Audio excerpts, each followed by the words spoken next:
Yuk bijak bermedia sosial. Apa sih media sosial itu? Media sosial merupakan salah satu perkembangan teknologi digital yang dapat memudahkan seseorang untuk berkomunikasi dengan orang banyak tanpa batas jarak.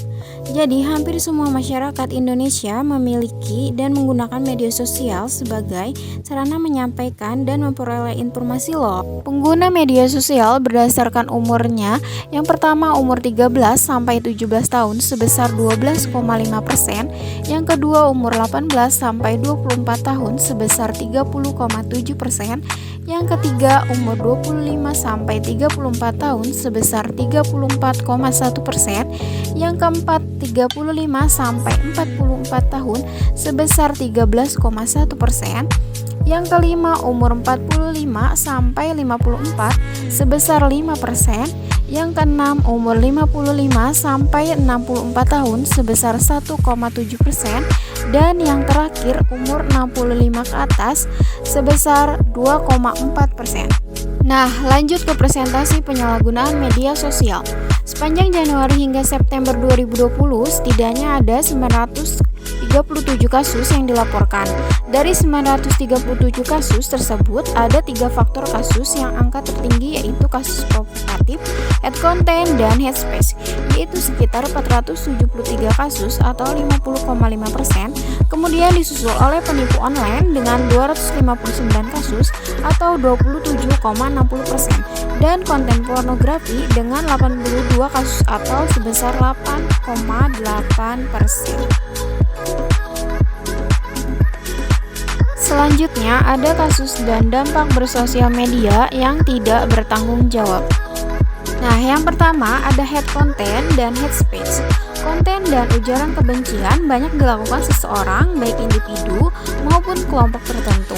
Hal seperti ini sudah termasuk kategori perundungan atau pembulian dan dapat menimbulkan sesuatu yang buruk pada seseorang, seperti selalu merasa kurang baik dengan orang lain, takut bertemu orang banyak, suka berdiam diri, dan lain-lain. Yang kedua, ada penipu online. Apa sih penipu online itu? Penipu online adalah penggunaan layanan internet atau software dengan akses internet untuk menipu atau mengambil keuntungan dari korban.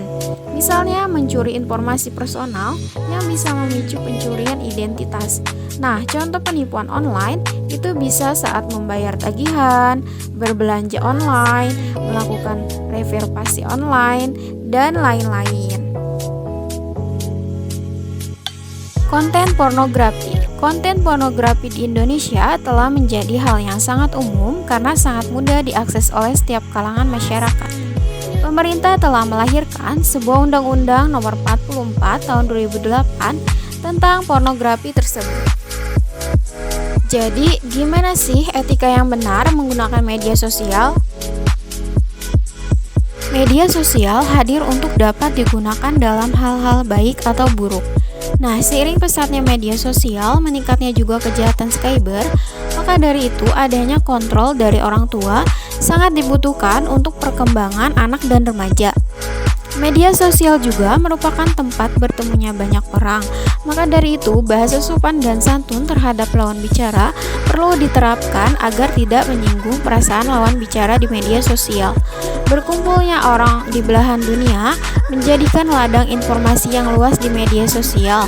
Untuk itu perlu banget filter untuk mengambil sumber informasi dari media sosial agar informasi yang didapatkan akurat, kredibel, dan dapat dipertanggungjawabkan. Apa sih toxic akun itu? Toxic akun itu adalah akun-akun yang mengarahkan kita untuk melakukan hal buruk seperti boros ataupun marah. Jika hal itu terjadi, berhentilah untuk mengikutinya. Sebagai media yang bisa digunakan untuk berbagai hal, media sosial bisa menjadi pasar yang efektif untuk memamerkan skill, kemampuan, dan kreativitas kita loh. Selain itu, opini pendapat juga bebas diutarakan di media sosial, asal dapat dipertanggungjawabkan. Jadi, yuk kita cerdas bermedia sosial agar para pengguna merasa aman dalam menggunakan sosial media.